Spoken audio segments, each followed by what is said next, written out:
할렐루야. 우리 하나님은 사랑이십니다. 아멘. 오늘도 하나님이 우리와 함께 하심을 믿으시길 바랍니다. 하나님은 사랑이시기 때문에 오늘도 우리가 예배 드릴 수 있고, 예배 가운데 은혜 받을 수 있고, 또 은혜 가운데 오늘도 하나님의 사랑을 느낄 수 있게 될 줄로 믿습니다. 오늘은 본문의 말씀을 통해서 부활신앙으로 승리하자라는 제목으로 함께 하나님의 말씀을 나누도록 하겠습니다. 부활의 신앙으로 승리하시기를 주님의 이름으로 축원을 드립니다. 부활의 신앙으로. 여러분, 부활의 신앙이 뭘까요? 그러면 부활의 신앙이 뭔 줄 알아야지 여러분 그 신앙으로 우리가 승리할 수 있게 될 줄로 믿습니다. 부활 신앙으로 승리를 해야 되는데, 그 부활 신앙이 뭐냐 하면, 여러분, 신앙이라고 하는 것, 제가 국어 사전을 찾아봤더니요, 신앙은요, 믿고 의지하는 게 신앙입니다. 믿고 의지하는 것.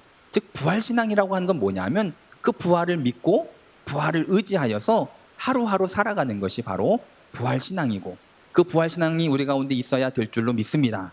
일반적으로 꼭 기독교 말고도 신앙이 있잖아요, 그렇죠? 일반적인 신앙, 나름대로 자기들이 믿는 그 믿음의 그 어떠한 대상을 믿고 의지하고 살아가는 그 신앙들이 있지만, 우리에게의 신앙은요, 하나님을 믿고 살아 역사하시는 그 주님을 믿고 그 믿고 의지하며 살아가는 그 신앙이 우리 가운데 있어야 될 줄로 믿습니다. 그래서 우리 주님이 사망 권세를 깨트리고 부활하셨습니다. 우리가 이제 찬양 부를 때도 그런 찬양 많이 부르잖아요. 원수를 다 이기고 무덤에서 부활하셨네. 아멘.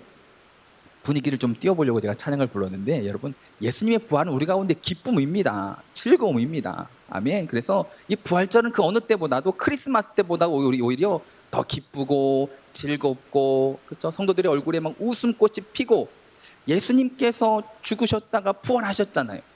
성금요일을 굿 프라이데이라고 이야기하는 것처럼 우리에게는요, 이처럼 기쁘고 즐거운 날이 없습니다.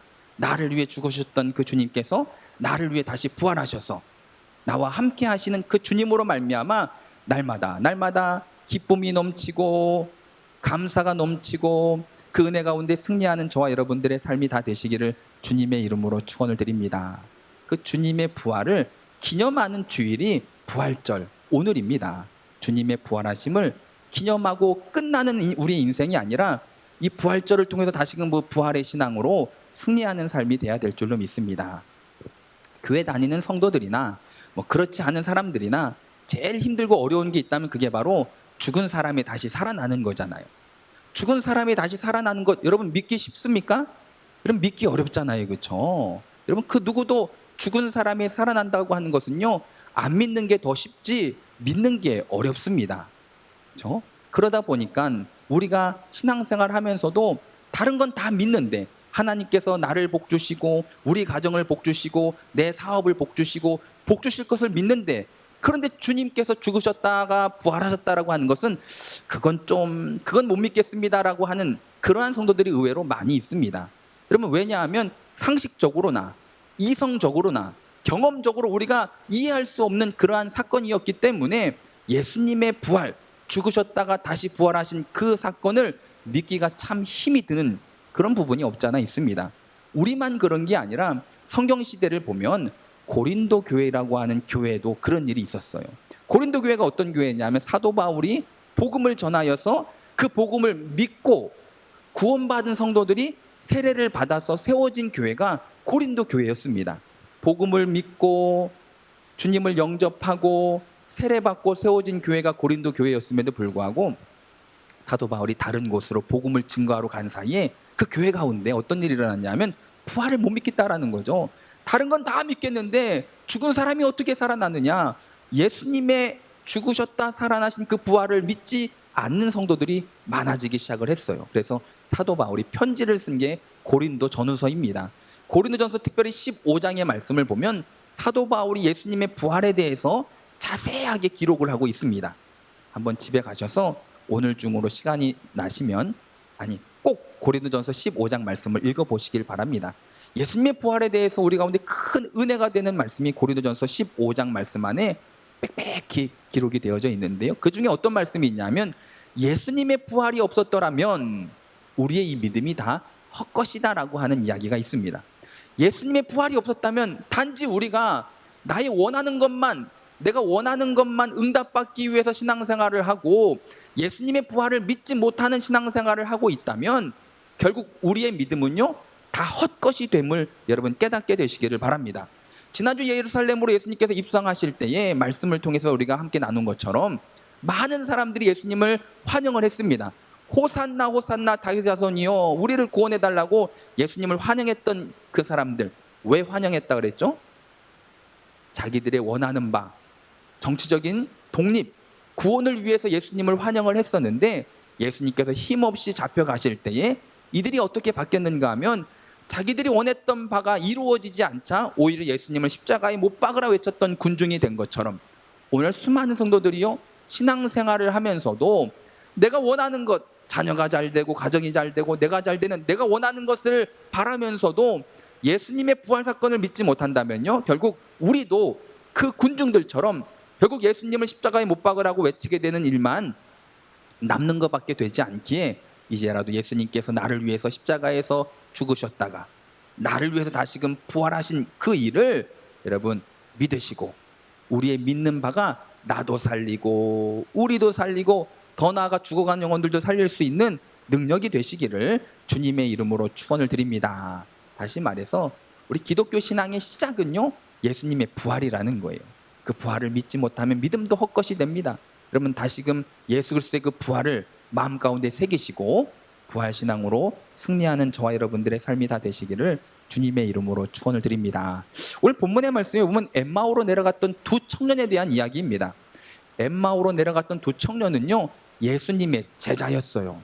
예수님을 구세주로 믿었던 사람이고 예수님의 기적과 이적을 경험했던 사람이어서 예수님을 바라보고 따라갔던 사람이었음에도 불구하고 예수님이 죽으시고 부활하신 그날 아침에 이들은 엠마오로 내려가고 있는 것을 우리가 성경을 통해서 볼 수가 있습니다.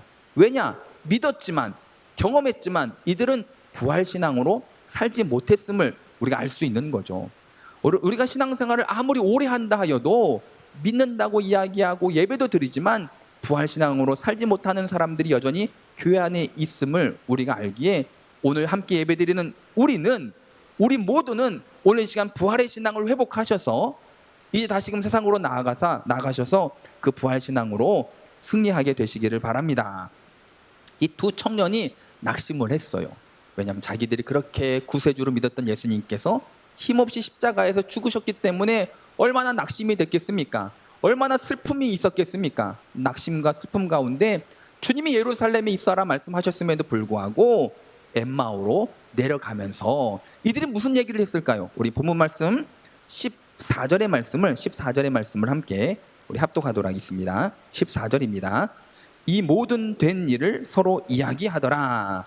이 모든 되어진 이야기를 이야기하는 거예요. 어떤 이야기를 둘이서 이야기하면서 엠마오로 내려갔냐 하면 그날 아침에 어떤 일이 있었냐 하면 안식 후 첫날, 무슨 날일까요? 예수님께서 부활하신 날입니다. 그날 아침에 여인들이 제일 먼저 예수님의 무덤을 찾아갔더니 무덤에 막혀 있었던 돌은 굴러져 있고 안에를 봤더니 무덤이 비어 있는 거예요. 그리고 천사가 말하기를 왜 산자를 죽은 자 가운데서 찾느냐? 예수님은 살아나셨다라고 하는 이야기를 듣고 제자들에게 뛰어가서 이야기를 전합니다.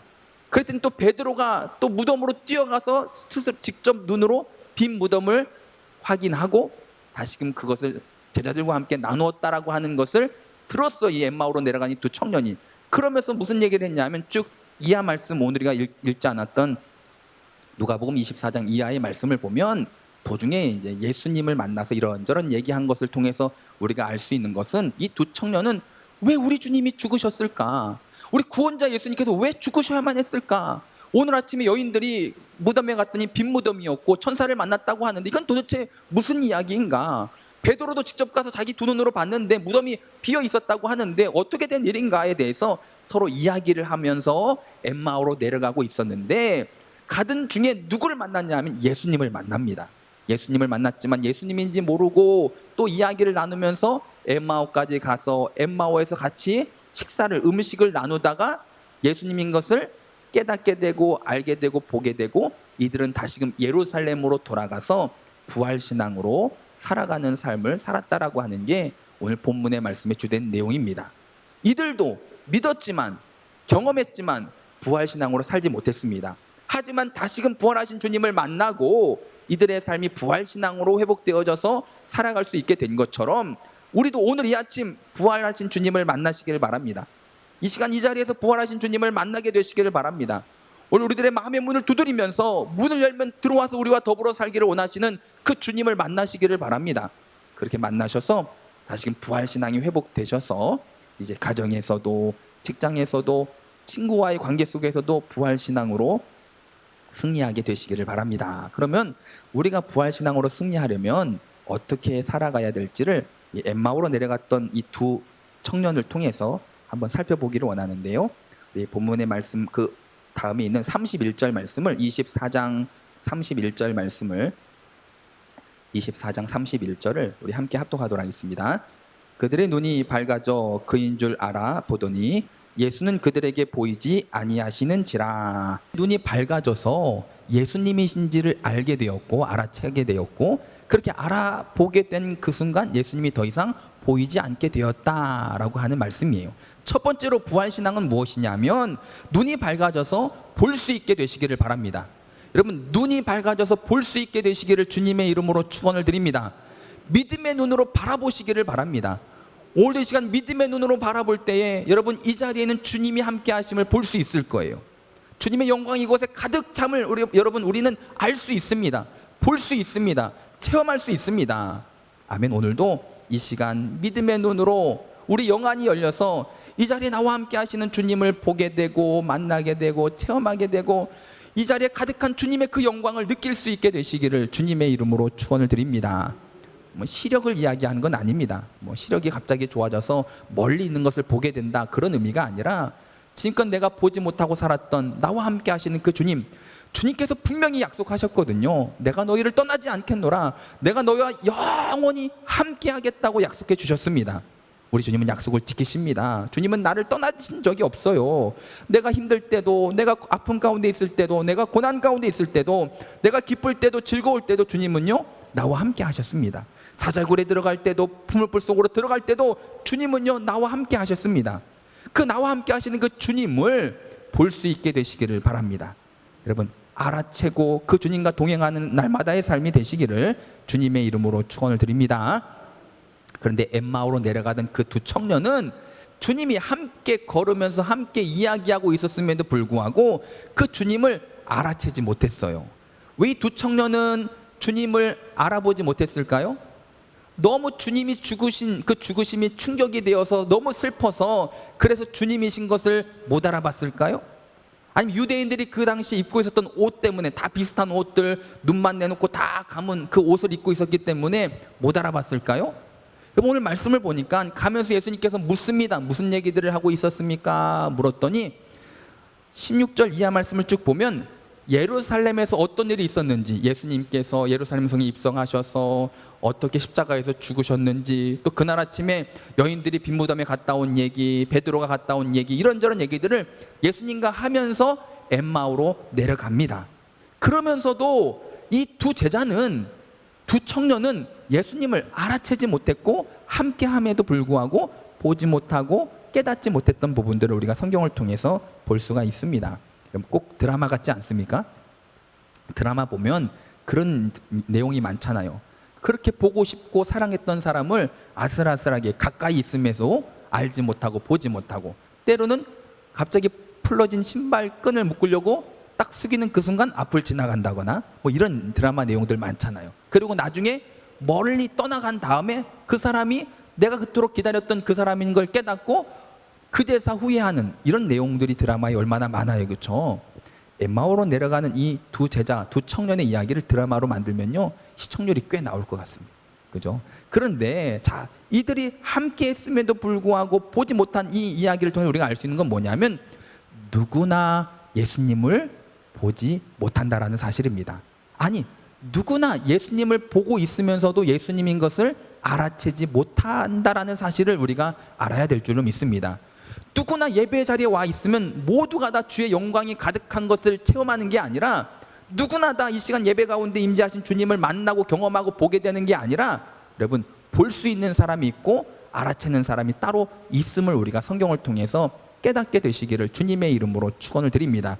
그래서 많은 성도들이 때로는 시험 가운데 믿음이 연약해서 오망불평할 때를 보면 주님 어디 계시냐고 찾는 사람들이 그렇게 많잖아요, 그렇죠? 그런데 알고 보니 주님은 어디 계셨을까요?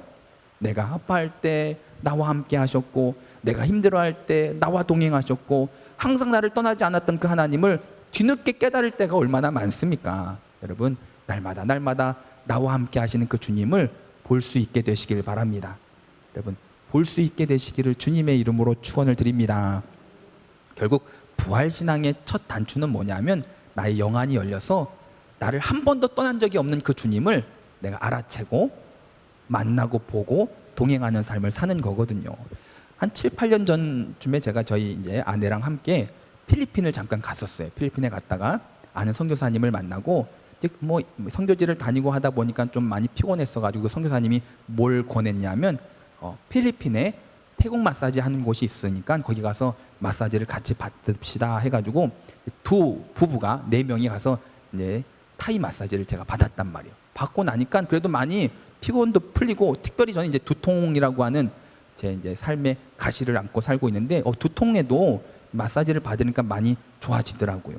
그 전까지만 해도 제가 마사지하면 퇴폐 영업, 이게 머리 가운데 딱 박혀 있었기 때문에 마사지는 에이 그거는 좀 이상한 거 아니에요 이렇게 얘기를 했던 사람이거든요. 다 마사지 받으러 가면 다 이상한 거다라고 생각을 했었는데 제가 경험을 하고 나서 보니까 너무 시원하고 또 두통에도 도움이 되길래 이제 제가 이제 한국으로 돌아와가지고 한번 한국에서도 한번 받으면 좋겠다라고 하는 생각을 가지고 여러분 길을 나섰더니요, 왜 이렇게 마사지 가게들이 많은지 모르겠어요. 그 전까지는요 보이지 않던 그 태국 마사지 가게들이 이 신연수동만 해도 골목마다 그냥 한 건물에도 뭐 한두 군데 있을 정도로 이 마사지 하는 그런 가게들이 너무 많더라고요. 그 전까지 제가 마사지에 대해서 생각하기 전에는요, 있는데도 보지 못하고 있어도 알지 못하고 이렇게 살았는데 이제 생각을 하고 나서 보니까요, 늘 마사지 가게만 보이더라고요. 여러분, 우리가 살다 보면 있었는데도 보지 못하고 살다가 나중에 뒤늦게 이거 여기 있었네 할 때가 얼마나 많습니까? 사람도 그렇고 물건도 그렇고 어떠한 가게도 그렇고 항상 그 자리에 있었는데 있는지도 모르고 살다가 뒤늦게 필요해서라든지 그것을 어떻게 이제 찾으려고 해서 찾다 보면 이 가게가, 이 사람이, 이 물건이 여기 있었네라고 뒤늦게 깨달을 때가 많잖아요, 그렇죠? 무슨 얘기냐면 우리 사람은요 보인다고 다 보는 게 아니라 보고 싶은 것만 봅니다. 보고 싶은 것만 봅니다.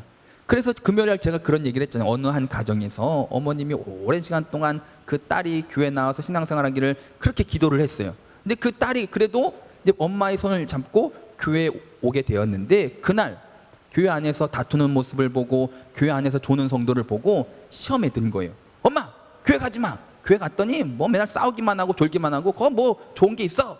라고 얘기를 했어요. 그랬더니 엄마가 하는 말이 뭐냐면 나는 수십 년 교회 신앙생활을 했어도 늘 은혜 받고 기쁘고 감사하기만 하는데 너는 딱 하루 가고 그런 것만 보고 왔냐고. 무슨 얘기일까요? 사람은요 자기가 보고 싶은 것만 봅니다. 아무리 난리가 나도요 늘 은혜 받는 사람은 은혜 받고 감사가 넘치는 사람은 감사가 넘칩니다. 왜? 그 마음 가운데 주님을 향한 마음이 있기 때문이잖아요, 그렇죠? 성경에 보면요, 믿음의 주여 온전케 하시는 이 예수님을 바라보는데 어떻게 바라봐야 되냐면 그 예수님을 깊이 생각하라 라고 기록이 되어 있습니다. 내가 그 주님을 깊이 생각할 때에 우리는요 내 삶 가운데 함께 하시는 주님을요 볼 수 있습니다. 오늘도 나를 위해서 죽으시고 또 나를 위해서 부활하신 그 주님을 마음속 깊이 내가 묵상하고 생각하고 이 마음 가운데 새기고 있을 때에 오늘도 나를 위해 죽으신 그 주님, 나를 위해 부활하신 그 주님, 나와 함께 하신 그 주님을요 우리가 느낄 수 있습니다. 여러분, 영안이 열려서 볼 수 있습니다. 이 가운데 주님의 영광이 가득함을 내가 느낄 수 있고 알 수 있는 줄로 믿습니다. 그러기에 우리가 부활신앙으로 살아가려면요 먼저 이 마음 가운데 그 주님을 가득 채워야 됩니다. 세상으로 가득 채워져 있으면요 뭘 봐도 세상만 보입니다. 하지만 내 안에 주님으로 가득 채우고 주님으로 가득 깊이 생각하고 주님의 그 사랑으로 내가 가득 채웠을 때에 가정에 가도 나를 위한 주님이 보이고 직장에 가도 나를 위한 주님이 보이고 운전을 하도 나와 함께 하시는 주님이 느껴지는 삶을 우리가 살 수 있습니다. 이게 바로 부활신앙입니다. 내가 그 부활신앙을 믿고 의지하고 내가 깊이 묵상함으로 내 삶 가운데 주님이 늘 함께 하심을, 한 번도 떠난 적이 없음을 내가 알고 믿고 살아가는 그 부활신앙이 저 여러분들의 삶 가운데 회복되어질 수 있게 되시기를 주님의 이름으로 축원을 드립니다. 두 번째로 우리가 부활신앙으로 승리하기 위해서 필요한 것은 무엇이냐면, 우리 말씀 24장, 누가복음 24장 32절 말씀을 우리 함께 32절 한 절을 함께 합독하도록 하겠습니다. 그들이 서로 말하되 길에서 우리에게 말씀하시고 우리에게 성경을 풀어주실 때에 우리 속에서 마음이 뜨겁지 아니하더냐 하고. 아멘. 엠마오로 내려가던 제자가 이야기하는 거예요. 이때는 이미 벌써 예수님을 알아보고 예수님이 다시금 사라진 그 후의 이야기입니다. 그러니까 이 두 청년이 하는 말이 뭐냐면, 아직 예수님인지 모르고 있을 때 예수님께서 이들에게 예수님에 대한 구약의 말씀을 이야기하시면서 설명을 해줍니다. 그런데 이제 예수님께서 이제 사라지신 후에 이들이 또 무슨 얘기를 하냐? 야, 아까 예수님께서 우리 가운데 말씀을 설명해 주실 때에 너 마음이 뜨겁지 않았니? 나 막 마음이 뜨거웠었는데 라고 이야기하는 거예요. 여러분, 두 번째로 부활신앙으로 사는 인생은 어떤 인생이냐면, 하나님의 말씀이 우리의 마음을 뜨겁게 하는 그러한 삶이 우리 가운데 필요할 줄로 믿습니다. 주의 말씀이 내 마음을 뜨겁게 하는 인생이 되시기를 주님의 이름으로 축원을 드립니다. 그럼 뜨겁다, 말씀으로 말미암아 내 마음이 뜨겁다, 어떤 의미일까요? 여러분, 말씀으로 말미암아 내 마음이 뜨겁다고 하는 거는요, 지금 내 마음이 반응을 하고 있는 거예요. 말씀에 내 마음이 반응하고 있는 거예요. 감동을 받고 은혜를 받고 내 마음이 막 움직이는 거예요. 결국 우리의 마음이 뜨거워져서 말씀이 내 마음 가운데 막 감동이 되고 은혜가 되어져서 그렇게 우리가 살아갈 수 있는 삶이 되어야 될 줄로 믿습니다. 부활신앙은 결국 말씀대로 살아가는 신앙인데, 그러기 위해서 먼저 말씀이 내 마음을 뜨겁게 만들 수 있는 삶이 필요합니다. 우리가 일반적으로 우리들의 인생을 살아가다 보면 마음이 뜨거워질 때가 있죠, 그렇죠? 여러분, 어느 때 마음이 뜨거워지십니까? 때로는 영화를 보면서도 마음이 뜨거워질 때가 있어요, 그렇죠? 감동을 받고 또 그 영화를 통해서 뭔가 깨달은 바가 있어서 마음이 뜨거워질 때도 있고, 뭐 다큐멘터리, 인간극장 이런 걸 통해서도 여러분 우리의 마음이 뜨거워질 때도 있고, 뭐 이런저런 뉴스를 통해서도, 때로는 이런저런 사람들의 이야기를 통해서도 감동을 받고 마음이 뜨거워질 때가 얼마나 많습니까? 사람들은요, 어떻게 해서 움직이는가 봤더니 감동을 받고 마음이 움직이면 움직이더라고요. 아무리 많은 소리가 들려지고 이런저런 이야기가 있다 하여도 내 마음이 뜨거워지지 않으면, 내 마음이 감동받지 않으면 움직이지 않더라고요. 요즘 미얀마라고 하는 나라에서 군사 쿠데타로 인해서 많은 사람들이 죽고 있잖아요, 그렇죠? 요즘 이제 인터넷이나 이런 게 있어가지고 아무리 거기서 막는다 하여도 많은 사람들에게 지금 전해지고 있는데, 이런 상황 속에서 그 미얀마에 대한 그런 기사들을 보면서 많이 사람들이 죽었네, 힘들겠네 라고 생각을 하지, 거기에 막 애통하며 눈물 흘리는 사람들이 많지 않잖아요, 그렇죠? 왜? 나랑 상관없잖아요. 우리나라 이야기도 아니고 우리 가족 이야기도 아니고 내 이야기도 아니고, 뭐 안 됐지, 뭐 힘들겠구나, 어떻게 하나까지 우리가 생각을 하겠지만, 그것으로 해서 우리들의 마음이 막 뜨거워지고 막 감동이 되고 그래서 막 가서 막 도와주고 하는, 거기까지는 미치지 못하잖아요, 그렇죠? 그래서 제가 어느 한 선교사님이 저에게 카톡 메시지를 보내주셨는데, 미얀마에서 그 땅바닥에서 그래도 극히 소수의 기독교인들이 모여서 찬양을 부르면서 성경을 가지고 그 군인들의 그 모든 것을 막고 있는 그런 장면을, 동영상을 찍어서 보내주셨더라고요. 근데 제 마음이 막 뜨거워지더라고요. 그 전까지도 제가 알고 있었던 이야기들이잖아요, 그렇죠? 뉴스를 통해서, 기사를 통해서 알고 있었던 이야기였음에도 불구하고 그곳에서도 몇 명 되지 않는 기독교인들이, 하나님을 믿는 믿음의 사람들이 눈물로, 기도로, 말씀으로 그래도 그곳에서 버티고 있다라고 하는 그 동영상을 제가 접하고 나서 제 마음이 막 뜨거워지더라고요. 그러면서 제가 저도 모르게 새벽마다 그 미얀마를 위해서, 미얀마에 있는 그런 사람들을 위해서 기도가 막 절로 나오더라고요. 여러분, 그런 거잖아요. 누가 시켜서 되는 게 아니라 마음이 뜨거워지고 감동이 되면 사람들은 움직이더라고요. 그럼 먼저 우리는 그러면 어떻게 부활신앙으로 살아가야 되냐면, 하나님의 말씀으로 인해서 세상으로 말미암아 세상에 반응하는 이런 마음이 아니라, 환경, 상황, 형편이 이러니까 그래서 그 세상에 반응하는 마음이 아니라, 하나님의 말씀에 마음이 뜨거워지고 반응하고, 그래서 우리들의 삶이 말씀대로 살아가는 부활 신앙이 회복돼야 될 줄로 믿습니다. 근데 이제 이 두 청년들을 예수님께서 뭐라고 말씀하시냐면 우리 25절, 24장 25절 말씀을 24장 25절을 함께 읽습니다. 이르시되 미련하고 선지자들이 말한 모든 것을 마음에 더디 믿는 자들이여. 예수님께서 그 두 청년에게 뭐라고 이야기하냐면 이 미련한 사람들아, 더디 믿는 사람들아 라고 이야기하는 거예요. 왜? 이미 벌써 예수님께서 말씀해 주셨었거든요. 이들은 미리 알고 있었던 이야기입니다. 주님께서 말씀하셨고 또 경험했고 들었고 베드로가 이야기했고 여인들이 증거했기 때문에 예수님의 부활 사건을 어느 정도 알고 있었음에도 불구하고 미련해서 더디 믿음으로 부활신앙을 회복하지 못하고 엠마오로 내려가고 있었다니까요. 그랬던 이들에게 다시금 말씀을 예수님께서 전했을 때의 마음이 뜨거워진 거예요. 우리 가운데 그 말씀에 대한 반응이 있게 되시기를 주님의 이름으로 축원을 드립니다. 그러면 어떤 사람이 말씀에 마음이 뜨거워지냐는 거죠. 그럼 말씀에 말미암아 우리의 마음이 뜨거워지고 반응을 해야 되는데 어떤 사람들이 말씀에 그렇게 반응을 하고 뜨거워지냐면 결국 일단은 말씀을 기대할 수 있는 삶이 되시길 바랍니다. 하나님의 말씀을 기대하시길 바랍니다. 관심을 가지시길 바랍니다. 이 말씀이 나에게 주신 내 말씀으로 붙잡게 되시길 바랍니다. 오늘도 듣는 이 말씀은요, 누구 들으라고 하나님께서 주시는 말씀일까요? 나 들으라고 라고 내가 붙잡아야 되는 거예요. 또 나 들으라고요가 아니라 나 들으라고. 여러분 연애 편지 많이 받아보셨죠?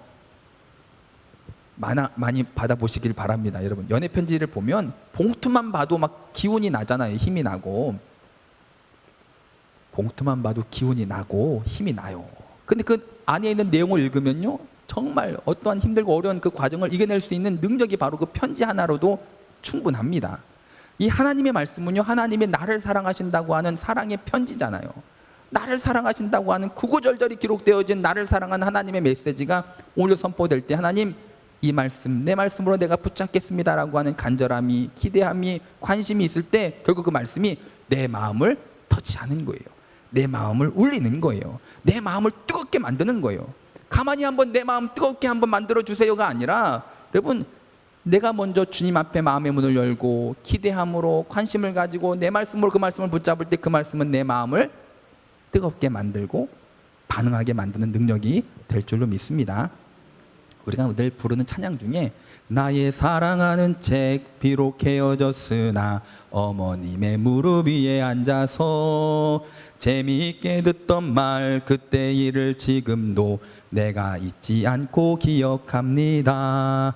이 찬양 잘 아시죠? 그렇죠? 그 찬양 3절 말씀에 보면 3절이 이렇습니다. 그때 일은 지나고 나의 눈에 화나오 어머님의 말씀 기억하면서 여기부터가 중요한 거예요. 뭐냐면 나도 시시때때로 성경 말씀 읽으며 주의 뜻을 따라 살려 합니다. 나도 시시때때로 주의 뜻을 따라 살려 합니다. 시시때때로는 언제일까요? 항상 그 말씀을 읽고 주의 뜻대로 살아가는 삶이 이 부활신앙입니다. 그럼 이제라도 부활신앙으로 정말 말씀이 내 마음이 뜨거워져서 말씀대로 순종하는 삶을 살 수 있게 되시기를 바랍니다. 이 말씀을 귀하게 생각하시길 바랍니다.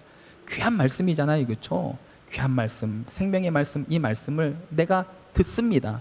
이 귀한 시간 한 말씀이라도 내가 놓치지 않기 위해서 집중하고 기대하고 관심 있게 말씀을 붙잡게 되시길 바랍니다. 그래야지 우리가 부활신앙으로 살아갈 수가 있어요. 뒤늦게 이 엠마오로 내려갔던 두 친구는요, 마음이 뜨거워짐으로 다시금 그 부활신앙을 회복하며 나아가는 것을 우리가 볼 수가 있습니다. 세 번째로 우리가 부활신앙으로 승리를 해야 되는데요, 첫 번째는 우리가 예수님을 깊이 생각함으로 나와 함께 하신 주님을 볼 수 있고 알아차릴 수 있고 동행하는 삶이 돼야 되고요. 두 번째 말씀으로 마음이 뜨거워져서 말씀대로 살아가는 삶이 돼야 되고요. 세 번째는 뭐냐면 예루살렘으로 돌아가야 될 줄로 믿습니다. 예루살렘으로 돌아가야 된다는 건 어떤 의미가 있냐면요, 결국 있어야 될 자리, 내가 있어야 될 자리, 지켜야 될 자리, 그 자리로 돌아가게 되시기를 주님의 이름으로 축원을 드립니다. 우리 말씀 33절입니다. 누가복음 24장 33절 말씀을 함께 읽습니다. 곧 그때로 일어나 예루살렘에 돌아가 보니 11 제자 및 그들과 함께한 자들이 모여 있어. 그때에 이 두 제자는요, 마음이 뜨거워지고 영안이 열려서 주님을 보고 난 후에 그냥 그곳에서 멈춘 게 아니라 다시금 있어야 될 자리인 예루살렘으로, 엠마오에서 돌아서 예루살렘으로 돌아간 거예요. 어떤 의미가 있냐면 여러분, 예루살렘이라고 하는 곳이 이 두 제자들에게, 청년에게 어떤 의미였는가 하면 그곳은 고난이 있고 죽음이 있고 아픔이 있고 슬픔이 있는 곳이에요. 다시 가고 싶지 않은 곳이에요. 예수님도 그곳에서 죽으셨죠. 또 초대교회, 또 기독교인들의 박해가 있는 곳이죠.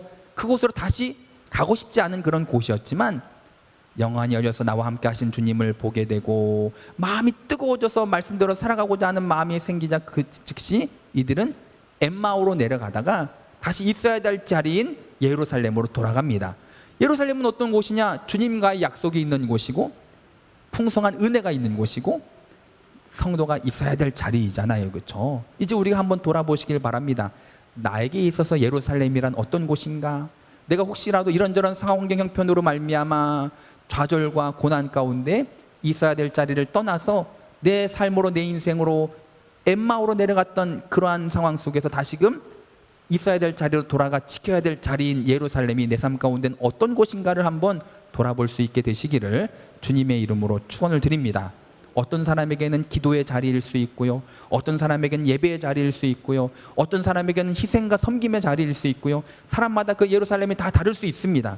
그럼에도 이번 부활신앙이 회복되어져서 내가 있어야 될 자리, 주님의 약속이 있는 자리, 내가 복받는 자리, 그 자리를 지킬 수 있는, 당장은 그 자리가 나에게 여전히 고난이고 아픔이고 슬픔이고 어려움이라 할지라도 여러분, 부활신앙은요 다시금 있어야 될 그 자리로 돌아가는 신앙인 줄로 믿습니다. 그래서 오늘 부활절 그렇잖아요. 제가 이제 주보 칼럼란에도, 광고란 옆에 있는 칼럼에도 잠깐 글을 실긴 했는데요, 이 부활절마다 설교를 준비하기가 참 힘이 듭니다.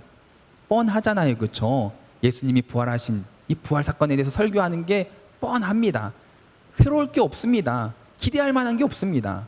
늘 똑같은 말씀 읽고 똑같은 내용 나누고, 마치 목사는요 그 설교를 처음 하는 것처럼 설교를 하고요, 성도들도 얼마나 힘들어요. 늘 알고 듣고 있는 내용들, 제목만 봐도 아는 설교지만 처음 듣는 것처럼 또 듣잖아요. 그렇죠? 찬양도 똑같은 찬양 부릅니다. 말씀도 똑같은 말씀 읽습니다. 근데 놀라운 사실은 뭔지 아십니까? 늘 그 안에 새로운 은혜가 있더라는 거죠. 아침마다 새롭고 늘 새로운 하나님의 은혜가 있습니다. 이 부활절도 늘 해마다 있었던 그런 부활절이 아니라 여러분, 늘 새로운 부활절입니다. 늘 나를 위해서 십자가에 죽으신 그 예수님으로 말미암아 이제 내가 십자가에 죽고 내 안에 계신 예수님을 살아가는 그 부활신앙이 회복되어져서 한 번도 나를 떠나지 않았던 그 주님, 그 주님과 동행하시길 바랍니다. 살아 역사하신 하나님의 귀한 말씀, 그 말씀에 반응하시기를 바랍니다. 내가 지켜야 될 그 자리, 이제 그 자리로 돌아가셔서 그 자리 가운데 주어진 사명을 감당할 때에 우리는 부활신앙으로 승리하는 삶을 살 수 있을 줄로 믿습니다. 그래서 그렇게 승리하게 되시길 바랍니다.